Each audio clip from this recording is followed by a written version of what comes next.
So, hello, I'm going to show you how to get very flexible and mobile shoulders with 6 of the top exercises that I used to get my shoulders very mobile and strong. Alright, hello. Exercise number 1 is the number 1 exercise, and it's called the shoulder jump rope. You'll need a towel or a shirt or a resistance band, and you'll grab it, keep your arms straight, and move in this circular motion. You want to keep your arms straight, but if you need to bend an arm, only bend one arm when you do it to get the stretch. To progress, you're just going to grab tighter and tighter together. You'll start out pretty wide, but as you get better, you'll get closer and closer together, and you'll stretch out the shoulders, get a lot of blood in there, and I'll show you some tips on how to implement this into your life. Ooh, you just got out of the shower, and what do you use to dry yourself off with? A towel. Now, every single day after you take a shower, do the shoulder jump rope, get more flexible, and then year by year, week by week, month by month, you will get tighter and tighter on here. And for me, this is about where I'm at. It's pretty good. So now you know. All right, so exercise number 2 is an air chair.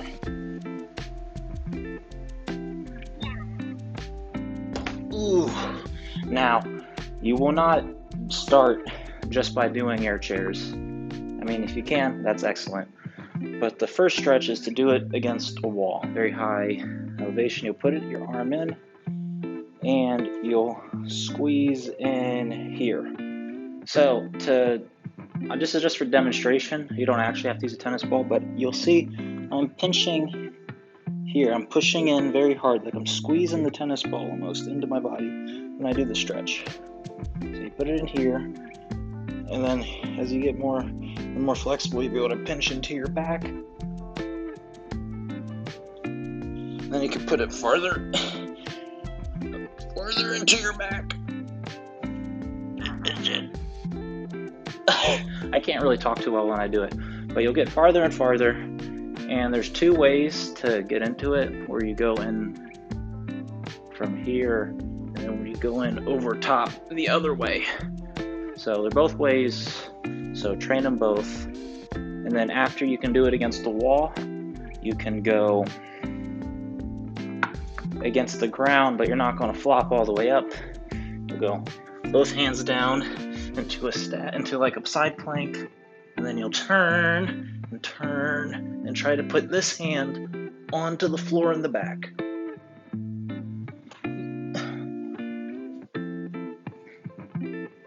Just to stretch it out a little bit more, like that.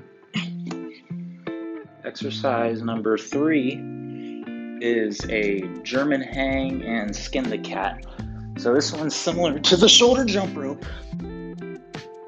where you'll hang from a bar like this, and you'll go back and forth. It's similar to a shoulder jump rope, but it works the muscles and the connective tissues pretty well all around. Stay up to it. It'll take some time. It looks scary, but I promise you your shoulders are meant to move 360 degrees like a ball and socket joint. Exercise number 4 is the bridge.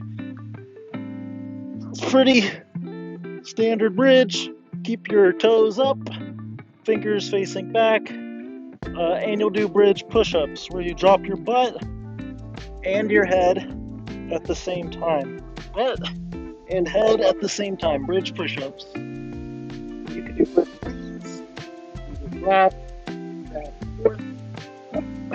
I have another video on all the progressions to bridge push-ups. To make it do it quickly, if you don't want to watch the video, just use your head at the beginning before you get without the head, headless. Look at your belly and take your time It's a compound exercises, so you'll actually progress very quickly if you've never done it before. Exercise number 5 uses a towel again. You will get your hands behind your back, and it's very similar to an air chair, how you squeeze in your elbow into your body.